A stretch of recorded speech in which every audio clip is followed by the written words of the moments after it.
Waalaikumsalam warahmatullahi wabarakatuh. Sebelum ke rekan-rekan anggota, sedikit saya konfirmasi ke Pak Kapolres. Ini pelaku ini kasat mata terlihat dia sakit jiwa atau apa sih? Mohon izin Pak, itu kalau kasat matanya seperti yang disampaikan oleh Bapak yang terhormat Ketua, tapi kami tidak bisa mengejas ataupun kami tidak bisa menentukan. Setega itu gitu kan? Kami dengan akan perempuan? melakukan pemeriksaan. Jadi Kayak Pak, bukan manusia gitu loh perilakunya. Iya. kami akan melakukan pemeriksaan psikologis yang bersangkutan. Iya, tapi jangan jadi alasan pemaaf nanti Pak. Siap. Ya. Oke, mungkin langsung suhu kita Pak Rikwanto.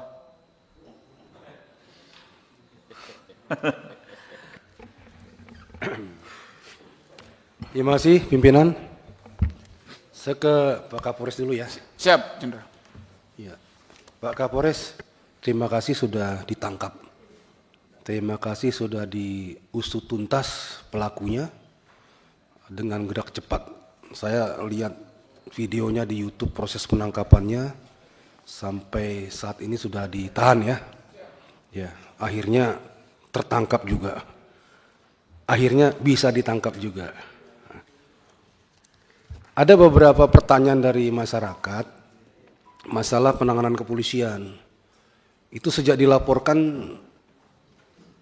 18 Oktober ya. Ya. Dan tertangkap 16 Desember. Ya, kurang lebih 2 bulan. Padahal itu penganiayaan kalau dikategorikan luka tadi itu ya, kategori yang ringan tapi bisa juga berat. Kalau dia pingsan dirawat jadi berat itu. Ya, tapi apapun yang terjadi dari videonya terlihat bahwasanya itu berat ya, karena dilempar pakai segala macam, kena badannya bahkan yang vital. Ya, bisa efeknya lebih jauh lagi kalau tidak dihentikan. Dan jadi pertanyaan masyarakat itu kan, kenapa kasus yang tanda petik sederhana seperti itu, lukanya ada, saksinya ada, barang buktinya ada, kemudian TKP-nya juga ada, lengkap, ya, dan lain sebagainya, termasuk videonya juga ada, kok sampai 2 bulan begitu. Saya tadi lihat penyelidikannya hampir 1 bulan, terus penangkapannya hampir 1 bulan juga, itu pun setelah viral. Nah ini jadi catatan juga, seharusnya itu bisa lebih cepat lagi ya. Kalau saya berpikir sebagai anggota Polri dahulu, kalau kita fokus kejadian itu langsung ditangani, 3 sampai seminggu itu, 3 hari sampai seminggu selesai itu. Ya, itu kasus nyata dan kelihatan dan terbuka. Tinggal gercepnya anggota itu. Nah ini jadi pertanyaan masyarakat juga, ya koreksi juga untuk kepolisian, terutama Jakarta Timur. Ya, jadi yang seperti itu seharusnya cepat geraknya. Sampai muncul di media itu no viral, no justice. No viral, no attention, no justice. Nah, macam-macam lagi istilahnya. Apa viral dulu baru kemudian cepat gerakannya. Ini juga pelajaran bagi kepolisian di tempat-tempat yang lain. Ya, apapun kasusnya, siapapun pelapornya, itu perlakuannya sama di muka hukum. Ya, Polri diberi negara, dikasih kewenangan, dikasih perlengkapan untuk penegakan hukum. Siapapun yang bermasalah dengan hukum, tidak pilih-pilih, kerjakan itu. Ya. Namun demikian saya apresiasi sama Polres yang akhirnya bisa menangkap pelaku. Kalau masalah pelaku kemudian disinyalir, katanya ini ya, ada perkembangan pemikirannya agak terbelakang, itu jangan diterima mentah-mentah. Ya, harus diobservasi dulu kalau memang perlu. Di tempat yang ditentukan, baru disimpulkan oleh pihak yang punya keahlian tentang itu. Ya, kalau tidak, berlakukan dia seperti orang-orang atau pelaku atau tersangka pada umumnya. Ya, melakukan penganiayaan berat, ya hukumannya ada. Ini koreksi saja kepada Jakarta Timur. dan kepada seluruhnya anggota kepolisian. Jangan pilih-pilih dalam menangani kasus, jangan nanti-nanti. Kalau prinsip saya itu makin cepat ditangani, makin cepat terungkap. Karena semuanya mesti segar. Terlalu lama makin kabur, ada distorsi. Apalagi nanti ada yang datang, itu sahabat saya, itu teman saya, tolong Pak dibantu. Nah itu lebih parah lagi nanti penyelesaiannya. Ya, kasihan korban ini. Apalagi sampai kehilangan motor ya, udah jatuh timpa tangga, ditipu pula. Ya barangkali Pak Kapolres berkenan mungkin itu motor yang hilang ya, supaya kembali lagi cari pelakunya atau bagaimana. Pak Kapolres ya, kasih tahu lagi anggotanya supaya lebih gigih lagi dalam rangka menangani kasus-kasus yang dilaporkan. Kemudian Pak Kapolda Kalteng, Pak Joko ini junior saya, sahabat saya juga. Sedikit Pak Rikwanto sebelum ke ini terkait tadi pelaku, pendalaman sedikit Pak. Jadi gini Pak Kapolres, juga jangan sampai itu nanti diarahkan menjadi alasan pemaaf, ya. Ketidaknormalan dia dalam konteks kemanusiaan memang begitu tega, ya, melempar perempuan dengan alat-alat sebesar itu, ya, memang nggak masuk nalar. Tapi dalam konteks hukum saya sangat yakin orang ini bisa bertanggung jawab secara hukum Pak. Jadi kita minta tolong ya Pak ya, diperlakukan sebagaimana tahanan yang lain. Ditahan kan ya sekarang Pak? Ya, ditahan sebagaimana tahanan yang lain. Jangan ada keistimewaan apapun kepada orang ini. Ya, itu ya Pak ya, minta tolong dipastikan. Oke lanjut Pak Irwanto. Terima kasih pimpinan. Pak Joko, Pak Kapolda. Siap. Ya, ini junior saya, sahabat juga sama saya. Ya beliau bagus dalam karirnya. Ini menjelang setahun terakhir ada masalah ini.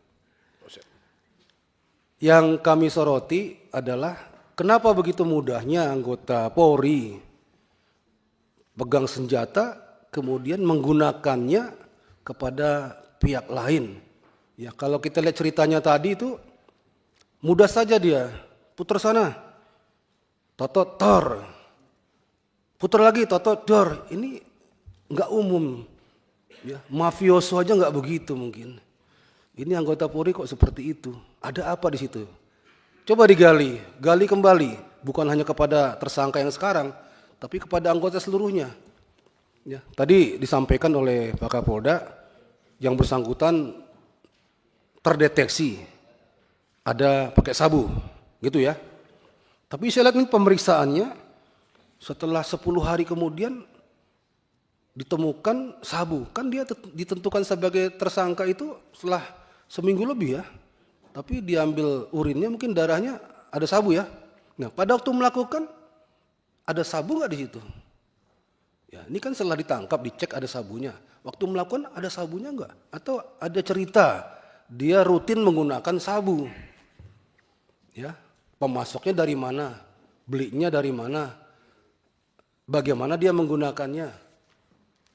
Dan yang saya lihat di sini, yang bersangkutan itu tugas luar ya, pengamanan objek vital, pengamanan bank.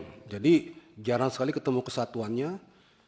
Kalau tugas baru dikasih senjata, selesai tugas diambil kembali. Kemarin ada yang melanggar SOP ya, sudah lepas tugas masih pegang senjata. Dan dia mainkan senjata itu untuk melakukan perampasan mobil. Nah, anggota-anggota yang di luar tugas pokoknya ini, tugas tambahan pengamanan objek vital itu kadang-kala jarang sekali dapat sentuhan arahan dari pimpinannya. Bahkan kadang-kadang kelewatan, loose. Jarang sekali harus bagaimana tugas yang baik, SOP-nya bagaimana dan seterusnya dan seterusnya. Ini yang suka kejadian di mana-mana. Akhirnya merusak nama Polri itu sendiri. Ini arahan juga bagi Polri secara umum untuk anggota-anggota yang sudah rutin apel itu tetap jangan hilangkan pedoman-pedoman kerja yang sudah ada. Ya, anggota kita itu, anggota Polri itu perlu sentuhan, touching. Ya, tanyakan keluarganya, tanyakan rumahnya di mana, ya. Tanyakan makannya apa, sudah nikah belum, dan lain-lain. Sampai kepada yang sifatnya profesional. Tugas pokoknya diingatkan kembali. Saya melihat anggota Polri selama ini tuh, pendapat saya, itu kurang sentuhan, kurang arahan. Mohon maaf kalau meminjam istilah dialeknya orang Bali, dianggap otomatis gitu loh. Ya, dianggap everything is okay. Semua berjalan apa adanya. Mereka sudah ngerti. Padahal tidak demikian. Perlu diingatkan terus. Tiap apel diingatkan bagaimana megang senjata api, bagaimana menggunakannya, bagaimana patroli dan sebagainya. Kalau kurang arahan, akhirnya mereka buat pencerahan masing-masing. Buat tindakan masing-masing yang menurut mereka ini nggak apa-apa kok, ini nggak masalah kok, dan lain-lainnya. Ini touching, sentuhan, arahan. Perlu terus. Ya Pak Joko, terima kasih sudah terungkap, tertangkap, dan bela sungkawa untuk keluarganya. Tapi ingat, jangan lagi terulang kepada anggota yang lain. Ini jadi pelajaran bagi Polri, bagi Polda manapun. Ya, hal ini kalau nggak diungkap, nggak dibuka, itu bisa terulang kembali kepada masyarakat. Kasihan masyarakat ya. Terima kasih Pak Ketua. Saya perpanjang dulu ya, 20 menit ya. Silakan Pak Rudi mungkin. Terima kasih pimpinan, anggota DPR yang Komisi 3 yang saya hormati, Pak Kapolda beserta jajaran dan Pak Kapolres Jakarta Timur ya, Jakarta Timur. Mungkin saya mulai dari Polres Jakarta Timur. Ini kasus Pak Kapolres, apakah penangkapan, saya bisa bertanya langsung Pak, atau bisa Pak ya? Pimpinan, izin, apakah perintah penangkapan kepada tersangka siapa namanya Sugama Halib ya, Jos itu nanti setelah viral di media, ataukah memang sebelumnya sudah ada perintah tangkap misalkan, begitu naik gelar sidik tersangka langsung ada upaya tangkap lalu tahan. Silakan Pak jawab Pak. Ya, terima kasih Pak yang terhormat Pak Roni. Kami sampaikan bahwa setelah naik Rudi namanya, Rudi Lado. Pak Rudi. Rudal. Siap. Mohon izin, setelah naik sidik, kami melakukan pemeriksaan yang bersangkutan. Kita panggil untuk mau pemeriksaan sebagai saksi pada tahap penyidikan. Iya. Namun yang bersangkutan karena dan orang tuanya karena merasa sudah terancam karena Sudah kabur ke Sukabumi itu. mereka menurut keterangan kepada kami bahwa mereka ke Sukabumi itu karena ada tujuan untuk mengamankan diri dan ada informasi dari salah satu temannya bahwa di Sukabumi ada tempat pengobatan alternatif. Jadi mereka ke Sukabumi dalam rangka itu. Akhirnya kami berkomunikasi dengan orang tuanya dan orang tuanya meminta perlindungan ke kami untuk menjemput dan kami selanjutnya melakukan tahap penangkapan. Berarti sudah viral dulu. Siap, sudah. Viral dulu baru ada upaya menghadirkan tersangka. Kira-kira begitu Pak Kapolres ya.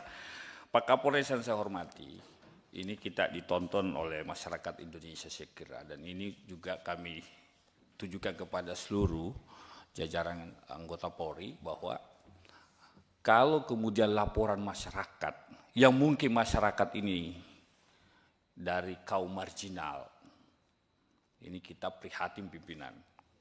Ya, kalau dia mentang-mentang dia kemudian miskin, orang kecil, kaum pekerja, ya, lalu kemudian laporannya diabaikan. Seringkali terjadi seperti itu Pak. Diabaikan Pak.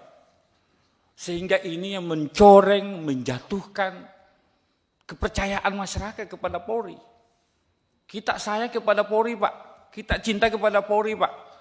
Tetapi kalau ada perilaku oknum-oknum seperti ini, yang mengabaikan laporan-laporan polisi, yang kebetulan pelapornya hanya pekerja biasa, ini yang sungguh-sungguh memprihatinkan bagi kita, insan hukum Pak. Kami Komisi 3 ini juga bagian dari Komisi Penegak Hukum Pak. Kami harus mengontrol, mengawasi kerja-kerja kawan-kawan di kepolisian. Saya hanya Pak Kapolri punya jargon presisi, luar biasa jargon presisi Pak. Tetapi praktik di lapangan tidak presisi. Yang rugi siapa? Sayang kan?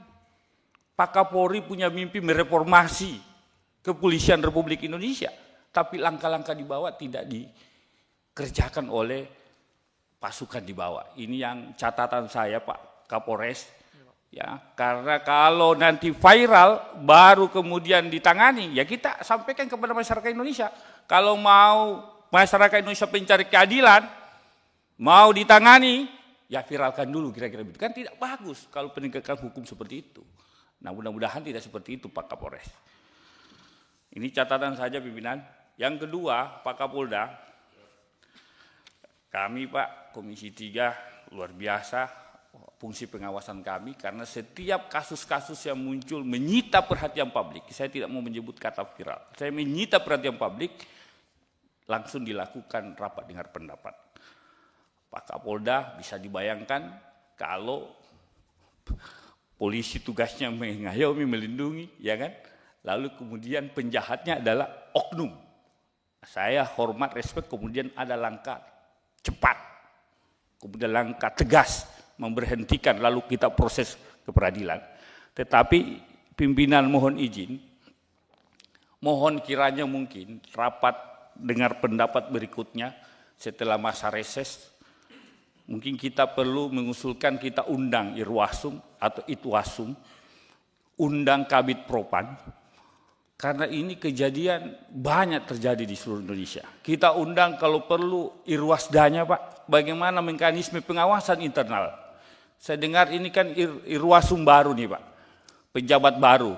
Kita mau dengar konsep gagasannya bagaimana pengawasan internal di kepolisian. Supaya tidak ada lagi rapat-rapat dengar pendapat seperti ini Pak. Karena ini semata-mata kita mau kepercayaan publik terhadap institusi polisi itu terjaga Pak. Anda bisa bayangkan kalau masyarakat tidak percaya polisi, di mana lagi kita mencari tempat mencari keadilan. Nah inilah harapan kita. Kira-kira itu pimpinan, saran masukan saya. Terima kasih. Assalamualaikum warahmatullahi wabarakatuh. Satu lagi bisa Pak Stephen Segel? Stephen Segel Van Manado. Martin Tumbelaka. Terima kasih pimpinan yang kami hormati, seluruh anggota Komisi 3 yang kami hormati, Bapak Kapolda Kalimantan Tengah beserta jajaran kami hormati, juga Pak Kapolres Jakarta Timur beserta jajaran. Yang pertama pimpinan, kami tentu apresiasi langkah pimpinan Komisi 3, Bapak Ketua Pak Habib Purrahman yang sudah luar biasa, sehingga langkahnya sehingga bisa melaksanakan RDPU untuk kasus-kasus seperti ini. Karena ini saya yakin kasus-kasus seperti ini, seperti di Jakarta Timur, banyak sekali terjadi di daerah-daerah Pak. Dan ini berkaitan dengan istilahnya orang-orang yang tidak punya kemampuan. Dan saya yakin ke depannya dengan ada kegiatan seperti ini, masyarakat luas akan merasa mereka punya terbuka jalannya untuk mencari keadilan untuk kasus-kasus seperti ini di seluruh Indonesia tentunya. Itu perlu kita apresiasi dan berterima kasih kepada pimpinan. Yang kedua, tentu kami juga apresiasi karena sudah ditangkap di Jakarta Timur itu, walaupun bisa dibilang ini terlambat. Karena apa? Ini kasus yang sudah sangat jelas, transparan, sudah kelihatan betul-betul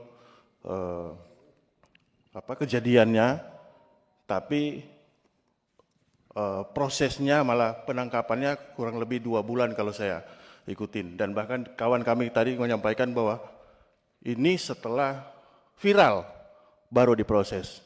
Itu yang kami sayangkan Pak Kapolres, tentu kami mendorong ke depannya untuk pihak kepolisian, bukan hanya Polres, tentu kepolisian di seluruh Indonesia, untuk memproses permasalahan-permasalahan seperti ini, jangan menunggu viral dulu, Pak.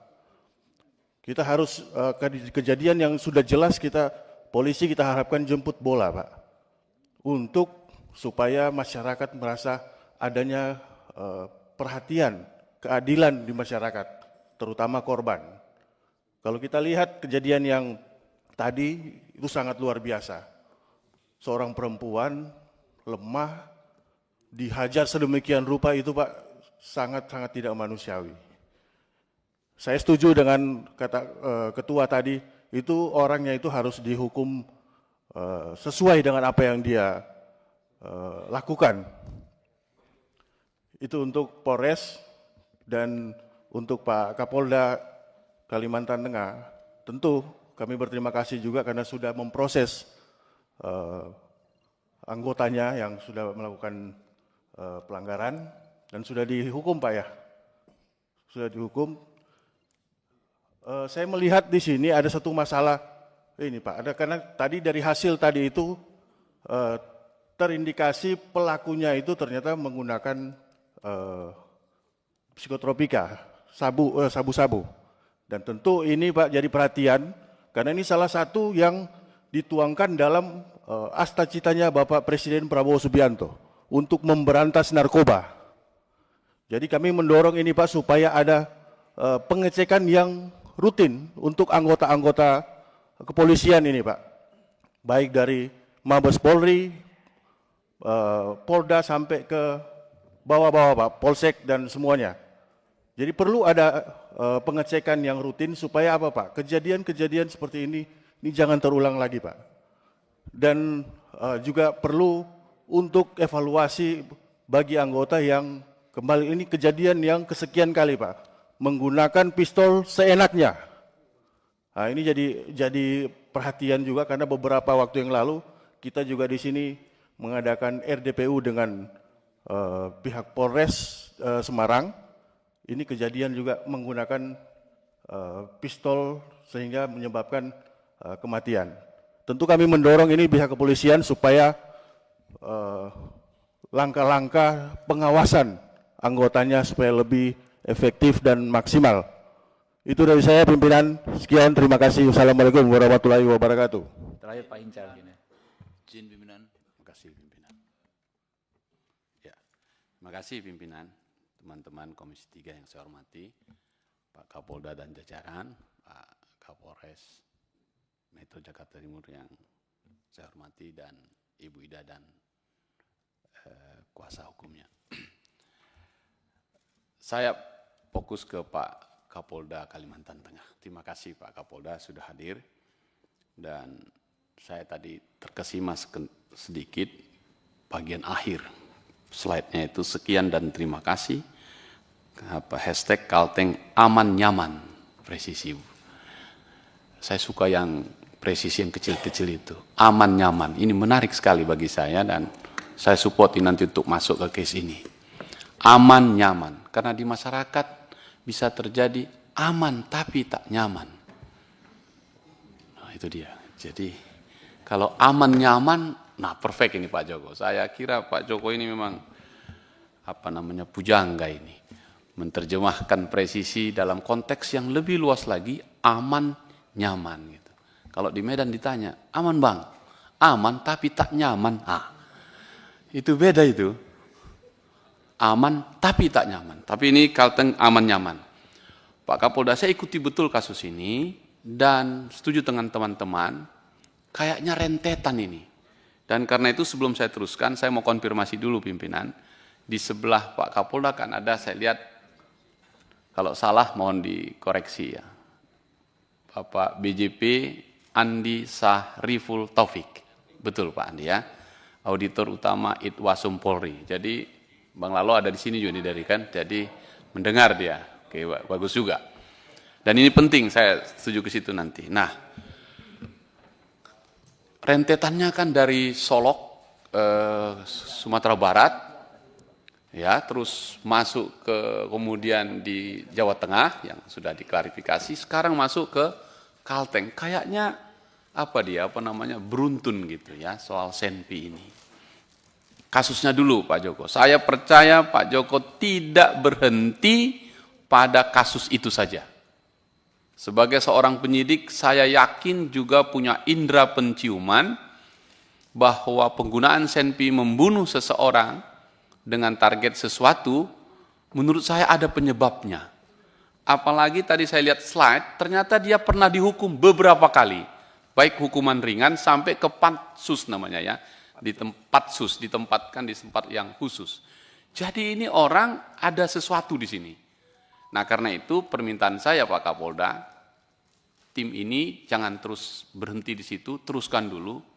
Khawatir saya, kenapa dia begitu berani menggunakan Senpi dengan sangat sadis.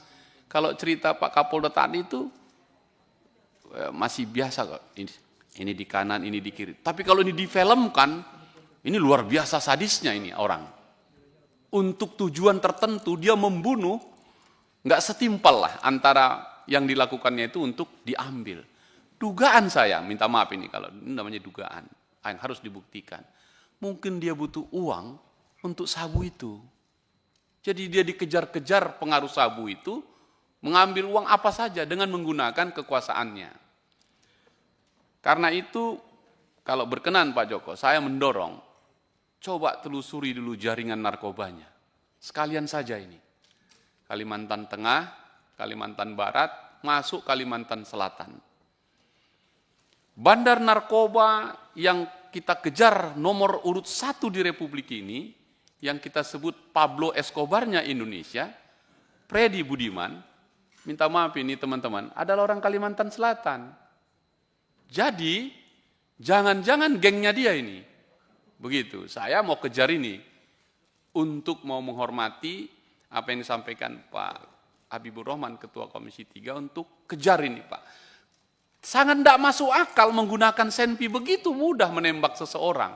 Hanya karena mau menguasai, mungkinkah mobil atau benda tertentu gitu. Dan benar Pak Rikwanto, udah kayak Don Corleone saja dia menggunakan. Karena itu, saya dorong itu Pak Kapolda, teruskan tim ini. Kalau di Medan dulu saya ingat itu ada TKAP, tim anti bandit ini, kejar lah ini. Nah, berkenaan dengan itu saya setuju dengan Bang Lalo ya, Pak Itwasum, saya dulu lagi dari Irwasum ya. Pak izin saya pimpinan mengusulkan rapat khusus dengan Irwasum, ya, lengkap dengan seluruh jajaran Irwasdanya, Pak Joko mohon nanti dikirimkan, bersama-sama di Propam kita, untuk kita cek dulu, berapa banyak Senpi kita, di mana, siapa menguasai, dan seterusnya. Sekali-sekali coba tunjukkan ke masyarakat, Pak Joko, apel siaga, tarik dulu sebentar itu, Senpi itu sebentar. Lalu kemudian arahkan sedemikian rupa, karena saya khawatir rentetan ini, jangan-jangan dia canda pula itu. Wah, kalau disolok tembak polisi, aku tembak yang lain katanya. Ini luar biasa di publik ini penting untuk segera merespon cepat sekali untuk Senpi kita ini yang untuk menjaga ketertiban malah digunakan untuk tujuan yang eksesif lah di luar peruntukannya itu. Jadi saya yakin bisa ini itu saja Pak Joko pimpinan, saya respect, terima kasih sudah terbongkar kasus ini dan sudah jalankan, tapi saya mohon tidak berhenti di situ karena pasti ada yang melatar belakangi dan saya khawatir ini setahun 2 tahun yang akan datang akan ada film tentang ini dan itu menyangkut tentang kita gitu. Karena bagi saya cerita ini tadi mengerikan sekali kalau sampai polisi secara bebas menggunakan Senpinya untuk kejahatan yang seharusnya untuk mencegah kejahatan. Bagi saya ini sangat serius pimpinan. Untuk Dwi Ayu saya berempati, hukum akan terus berjalan, Anda tetap semangat, kuat, meski orang kecil di Republik ini sama untuk mendapatkan keadilan. Komisi 3 ini rumahmu untuk mencari keadilan. Terima kasih pimpinan. Gus Palah ya? Gus Palah, silakan. Gus Palah dulu. Assalamualaikum warahmatullahi wabarakatuh. Terima kasih pimpinan Yang saya hormati kawan-kawan sahabat Komisi 3, Bapak Kapolda, Pak Joko, Pak Kapolres, dan juga kuasa hukum dari Mbak Dwi Ayu Darmawati.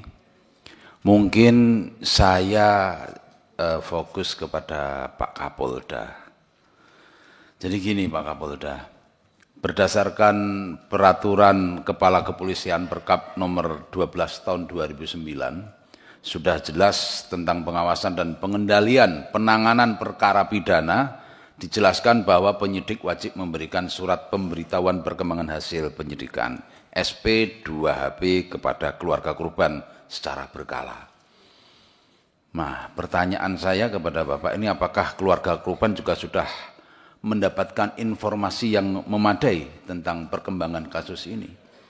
Karena kita juga harus melihat kondisi korban. Ketika mendapatkan informasi yang memadai, informasi yang lengkap, tentunya kepergian korban bisa mengobati, dan penanganan yang dilakukan oleh Pak Kapolda tentunya saya mengapresiasi dengan baik. Yang kedua, seperti yang disampaikan oleh sahabat-sahabat tadi, kok perlu juga ya kepolisian ini melakukan tes psikologis secara berkala untuk penggunaan senjata api. Jangan asal main dar-der-dor. Ya kan, dikit-dikit dar, dikit-dikit der, dikit-dikit dor. Yang pada akhirnya kepercayaan kepada masyarakat yang pengen aman di sampingnya kepolisian itu akan sedikit tergoyahkan. Saya meyakini bahwasanya kepolisian pasti akan melakukan tes psikologi secara berkala, dan itu pasti sudah dilakukan. Tapi saya minta lebih difokuskan lagi kepada anggota-anggota yang bertugas di lapangan. Karena mereka yang langsung menghadapi dengan rakyat kecil. Yang kedua, Pak Kapolda, tadi juga sudah disinggung sahabat-sahabat Komisi 3 tentang penggunaan, diduga menggunakan psikotropika. Entah itu sabu, entah itu apapun itu. Nah, ini jangan juga penggunaan sabu ini, mohon izin, jangan juga dijadikan sebuah alibi bahwa seorang anggota polisi tadi ketika melakukan itu pas menembak itu memang menggunakan psikotropika. Ya kan? Jadi ini juga minta tolong ditelaah secara berkala, ditelaah secara menyeluruh, sehingga kita bisa mendapatkan informasi secara gamblang. Yang kedua, untuk korban dari anak bos roti, saya turut sedih mendengar kejadian yang menimpa Mbak Dwi Ayu. Semoga pelaku bisa dihukum yang seberat-beratnya. Tadi Ketua juga menyampaikan, jangan kemudian kita berbelas kasihan kepada orang yang diduga sakit IQ-nya. Itu benar sakit atau tidak kita nggak ngerti. Walaupun nanti dari Pak Kapolres juga akan melakukan pengecekan. Tapi insya Allah Mbak Dwi nanti akan mendapatkan keadilan yang sebaik-baiknya, dan Komisi 3 senantiasa terbuka. Maka kita mengapresiasi kepada Ketua kita Pak Habibur Rahman, walaupun di dalam kondisi reses kita merespon cepat segala permasalahan yang ada di masyarakat. Terima kasih. Assalamualaikum warahmatullahi wabarakatuh. Bu Widya, perempuan dulu bos. Ya. Baik, terima Oke, kasih. saya perpanjang dulu deh ya, nggak apa-apa ya teman-teman ya, 20 menit lagi. Baik, terima kasih pimpinan. Yang saya hormati pimpinan beserta seluruh anggota Komisi 3. Saya hormati Bapak Kapolda bersama jajarannya dari Itwasum, lalu juga ada Pak Kapolres beserta jajaran dan yang saya sayangi saudariku Dwi Ayu. Ya. Kasus Dwi Ayu ini membuka mata kita bahwa perempuan merupakan subjek hukum yang sangat rentan mendapatkan perlakuan kekerasan di lingkungan kerjanya. Menurut data dari Komnas HAM Perempuan, di 2024 ada sebanyak 34.000 lebih kasus kekerasan pada perempuan, di mana 11.000 lebih kekerasan pada perempuan dan penganiayaan. Tentu saya sebagai legislator perempuan sangat prihatin dan meminta kepada penegak hukum khususnya Kapolres untuk mengawal kasus ini hingga tuntas.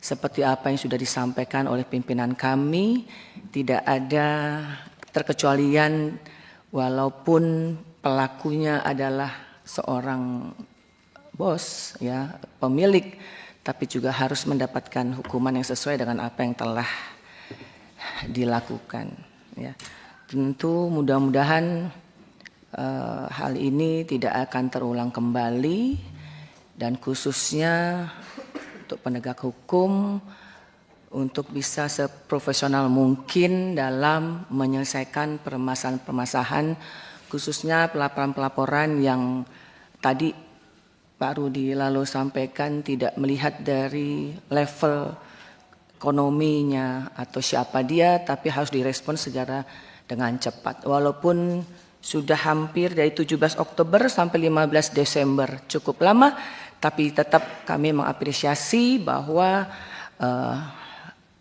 hari ini sudah sama-sama kita diskusikan di Komisi 3 dan harapannya setelah hari ini ada penanganan yang lebih cepat sehingga masyarakat cukup puas dalam menyelesaikan permasalahan ini. Saya rasa itu saja. Terima kasih pimpinan. Wassalamualaikum warahmatullahi wabarakatuh. Bu Lola. Ya, ini perempuan dulu, Ji. Sebentar ya, Ji ya. Perempuan. Assalamualaikum warahmatullahi wabarakatuh. Mohon izin, terima kasih banyak Ketua. Yang terhormat Bapak Kapolda Kalteng beserta Bapak Kapolres Jakarta Timur ya Pak. Izin dengan Bapak Kapolres sebelumnya saya ingin menceritakan Pak. Jadi ibu saya, keluarga ibu saya itu tinggal di daerah Jakarta Timur Pak. Jadi pada saat itu kami pernah kerampokan. Setelah itu kita lapor, pasti kita laporkan. Kerampokan kita lapor. Begitu kita lapor datanglah semua dari Polsek atau Polres datang. Begitu datang mereka cek TKP, setelah itu selesai kan kita tanya kita tanya 3 hari kemudian, kita tanyakan itu bagaimana dan apakah sudah ada perkembangan atau belum gitu kan Pak. Itu pun setelah 3 hari atau seminggu kita tanyakan, itu harus kita tanyakan. Jadi mereka tidak report ke kita gitu Pak, perkembangan selanjutnya gimana-gimananya. Nah setelah itu tidak lama kemudian, seminggunya kemudian itu nggak jauh dari rumah saya juga di komplek rumah ibu saya, kerampokan kembali Pak. Kerampokan kembali dengan modus yang sama, hal yang sama gitu Pak. Dan sama, jadi setelah itu berbulan-bulan hingga bertahun-tahun sekarang ini kita tidak pernah mendapatkan kabar bagaimana kejelasannya, apakah ada yang tertangkap atau indikasinya seperti apa. Jadi saya mau bilang di sini itu adalah gini Pak, kadang-kadang masyarakat itu yang mereka butuhkan apa sih Pak? Yang mereka butuhkan komunikasi. Merasa bahwa saya sebagai korban atau saya sebagai yang sudah melaporkan itu mendapatkan update. Jadi sebenarnya komunikasi itu menurut saya sih di atas segalanya ya Pak. Padahal Pak kan komunikasi sekarang itu mudah, bisa menggunakan telepon, bisa apa. Tapi dampaknya bagi kita yang saat itu menjadi korban itu besar sekali. Setidaknya kita mendapatkan bahwa kita diperhatikan, laporan kita itu ada respon dan kita tahu bahwa orang yang petugas yang kita laporkan itu bekerja. Kan itu kan Pak yang dibutuhkan oleh orang-orang yang merasa dalam tanda kutip teraniaya ya, maksudnya sudah ngelapor, teraniaya atau menjadi korban akan satu hal. Jadi intinya sih seperti itu. Jadi saya rasa kalau komunikasi baik itu tidak akan adanya viral. Viral itu terjadi karena si pelapor atau korban atau kita yang melaporkan kepada petugas itu merasa kita diabaikan, merasa kita tidak diperhatikan, tidak ada perkembangan, tidak juga direspon dengan baik, sehingga akhirnya viralkan saja gitu, guna mendapatkan perhatian, kan gitu Pak. Jadi kalau menurut saya ada baiknya pihak, karena kita itu petugas atau kepolisian itu adalah pelayan masyarakat kan Pak. Nah kita sebagai pelayan masyarakat sudah sepatutnya kita membuat nyaman masyarakat. Hal kecil aja dulu Pak, hal kecil kalau misalnya ada yang lapor seperti itu, kita selalu update kepada korban bagaimana kasusnya itu perkembangannya, sehingga si korban itu merasa bahwa saya sudah mendapat perlindungan, saya mendapat atensi, saya mendapatkan perhatian, dan memang saya kasus saya nih dijalankan gitu loh Pak, diperiksa kelanjutannya. Saya rasa itu sih sedikit saran dari saya Pak. Nah kalau untuk Bapak Kapolda Kalteng, Bapak mohon izin, saya setuju tadi ada yang menyampaikan bahwa ada baiknya apabila untuk petugas-petugas di tempat-tempat krusial atau dia yang harus membawa senjata itu memang bisa nggak sih Pak kalau misalnya dia tuh diadakan berkala ya, seperti pemeriksaan kejiwaan, psikologinya Pak. Jadi jangan terlalu lama, khususnya misalnya di bagian reserse atau narkoba, itu kan yang rentan-rentan ya Pak, yang rentan mereka karena mereka kan include di dalamnya, sehingga kadang-kadang mereka juga ada yang terbawa atau terjerumus. Nah untuk menghindari itu Pak, kami di Komisi 3, ini ketua kami itu kita punya grup yang isinya ketua kami itu selalu update tentang hal apa saja, sehingga komunikasi di antara kita itu lancar Pak. Jadi kadang-kadang di dalam grup kita itu kita ada ngupdate keseharian kita apa, ini apa, paling enggak itu tuh bisa membuat satu dan yang lain, sehingga ketua tahu oh yang ini lagi begini, yang ini lagi begini. Nah ada baiknya aku bilang kalau di kepolisian itu juga seperti itu Pak, misalnya antara Bapak Kapolda kepada bawahannya, mereka tuh bagaimana sih, dan untuk khusus yang pegang senjata api atau di tempat yang rentan rawan itu Pak, seperti tempat-tempat yang saya tadi bilang tuh lebih sering diperiksa untuk kejiwaan psikologisnya, karena kan mereka kan di tempat-tempat yang rawan ya Pak, sehingga jangan sampai kalau mereka lalai dari pemeriksaan sehingga mereka lebih cenderung ke arah yang mereka sedang berkasus itu Pak. Saya rasa itu saja Pak, sedikit saran dari saya. Terima kasih banyak. Wassalamualaikum warahmatullahi wabarakatuh. Bang Haji Hasbi Allah Ilyas, silakan Bang. Terima kasih Ketua. Yang saya hormati Ketua, pimpinan dan Kapolda Kalteng dan juga Kapolres Metro Jakarta Timur. Dapil saya ini dengan Pak Habib dan para anggota. Yang pertama untuk Pak Kapolda Kalteng, hal seperti ini memang bukan pertama kali Pak terjadi di Indonesia. Ini kejadian seperti ini dari zaman dulu, sudah ada memang. Cuman pencegahannya ini yang saya rasa kurang. Pencegahan seharusnya tadi saya menyampaikan dari Gus ini dan Ibu, betul. Pemeriksaan kesehatannya ini, psikolognya mesti di samping berkala.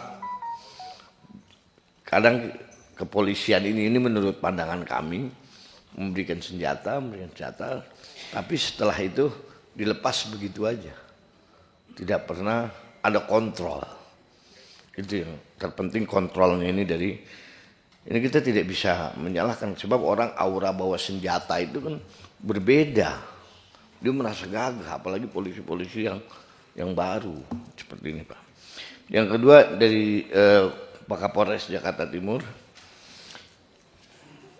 ini kejadian di Penggilingan Pak. Kebetulan ini rumahnya ini dekat rumah konstituen saya, ketua ranting PKB di situ Pak. Jadi saya tahu benar ini orang yang melakukan hal ini nih, dia bukan pertama kali melakukan hal ini kepada Mbak apa namanya? Mbak Dwi. Bukan pertama kali. Ini sudah kesekian kali. Misalnya dia pernah melakukan kepada saudaranya sendiri pun dia melakukan hal ini. Ini saya langsung tadi tanya kepada yang di lapangan bahwa mereka sudah terbiasa. Ini anak, saya tidak yakin tuh kalau mereka itu sakit. Kalau sakit sekali, 2 kali seharusnya ada pencegahan dari keluarganya. Bawa ke rumah sakit, taruh, diamankan. Ini kan enggak. Jadi bisa melakukan semena-mena. Nah ini mungkin Mbak ini tahu, Mbak Dwi ini tahu bahwa pelaku ini melakukan hal ini bukan sekali. Dan jangan-jangan Mbak ini korban yang sekian kali. Cuman tidak ada yang berani terbuka. Saya kalau tidak viral mungkin tidak berjalan. Ini karena viral. Ini sudah 2 bulan. Ada yang di lapangan tuh orang bapak tuh yang buser yang suka pakai belangkon tuh, yang suka viral-viralin. Nah itu kita bukan butuh viral tapi butuh penanganan. Di Jakarta Timur yang ingin saya tanyakan, berapa kasus yang seperti ini yang penanganannya lambat? Jangan-jangan nih bukan hanya di Jakarta Timur, jangan-jangan se-DKI Jakarta banyak hal ini. Karena ini sudah rahasia umum Pak, sudah rahasia umum bahwa kalau kita datang ke polisi, kita tidak punya uang, kita tidak dilayani. Kita punya uang, baru kita layani. Tapi kalau Pak Kapolres enggak, Pak Kapolres saya kenal benar Pak Kapolres ini baik, sedapil gitu, enak juga. Nah ini wilayah-wilayah lain ini yang mesti kita jaga bersama. Yang saya minta Pak, tolong Pak Kapolres jangan percaya dengan keluarganya kalau dia bilang itu sakit dan saya nggak yakin ini anak bukan sakit, jangan-jangan ini anak ada psikopat ini, psikopat.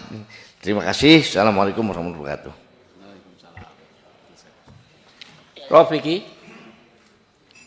Pak Rofiki. Terima kasih pimpinan. Assalamualaikum warahmatullahi wabarakatuh. Pimpinan dan anggota Komisi 3 yang saya hormati dan saya banggakan, Pak Kapolda Kalteng, Ibu Dwi Ayu beserta tim hukumnya.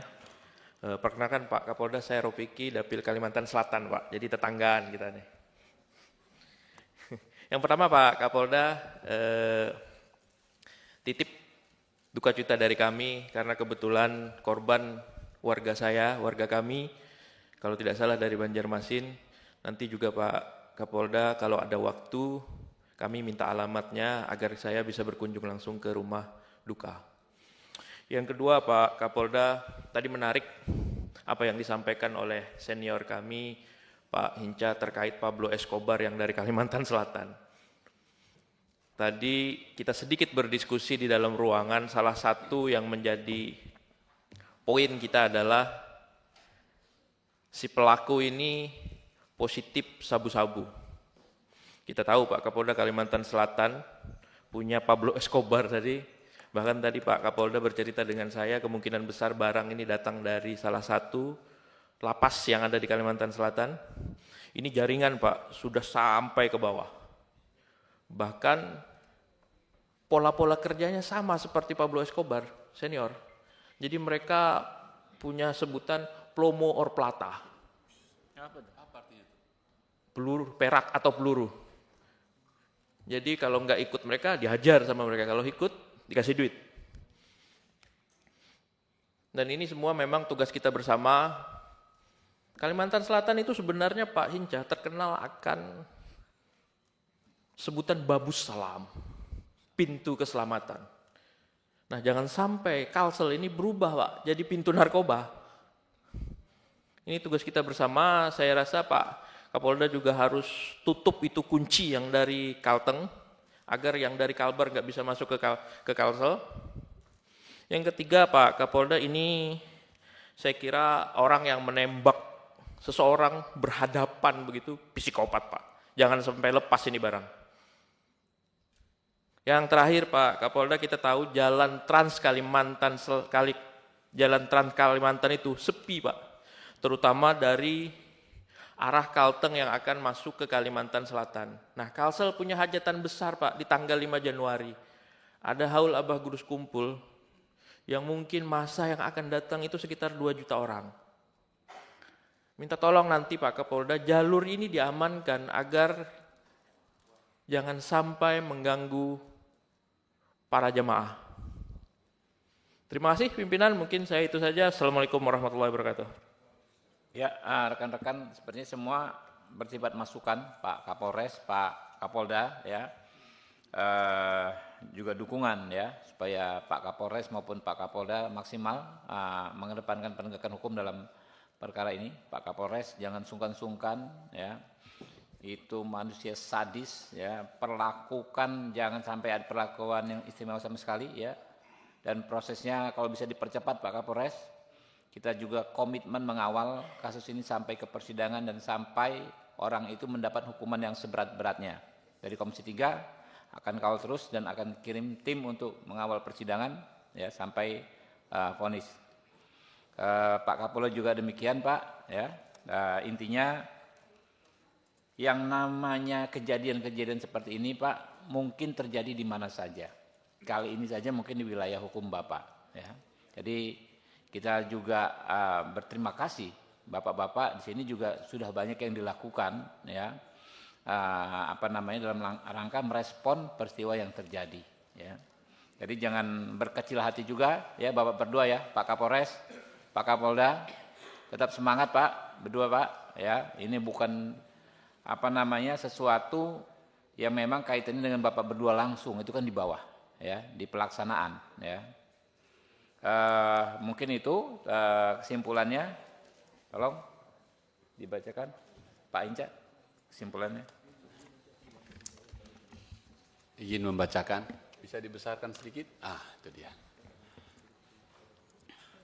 Kesimpulan rapat dengar pendapat Komisi 3 DPR RI dengan Kapolda Kalimantan Tengah dan Kapolres Jakarta Timur, masa persidangan 1 tahun sidang 2024-2025, Selasa 17 Desember 2024. Pertama, Komisi 3 DPR RI meminta Kapolres Metro Jakarta Timur menindaklanjuti laporan saudari DAD terhadap saudara GSH dengan laporan polisi nomor LP-B-341-2024-SPKT-RJT-PMJ pada tanggal 18 Oktober 2024 dengan melakukan proses hukum yang adil, profesional, transparan, dan akuntabel sesuai dengan ketentuan yang berlaku. Teman-teman, bisa disepakati? Sepakat.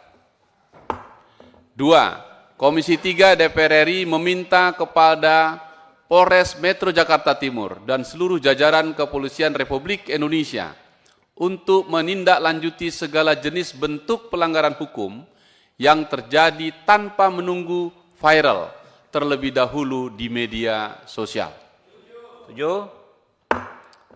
Ketiga, Komisi 3 DPR RI mengapresiasi Polda Kalimantan Tengah yang memberikan keputusan pemberhentian dengan tidak hormat (PDTH) terhadap Brigadir AK dalam sidang kode etik profesi yang dilakukan pada 16 Desember 2024. Sepakat. Keempat, Komisi 3 DPR RI meminta Kapolda Kalimantan Tengah untuk mengusut tuntas kasus pembunuhan warga sipil yang dilakukan oleh Oknum Polresta Palangkaraya dengan laporan polisi nomor LP-A-13-12-2024 SPKT Satreskrim Polresta Palangkaraya Polda Kalteng pada tanggal 11 Desember 2024 secara profesional, akuntabel, transparan, dan berkeadilan. Sepakat? 7.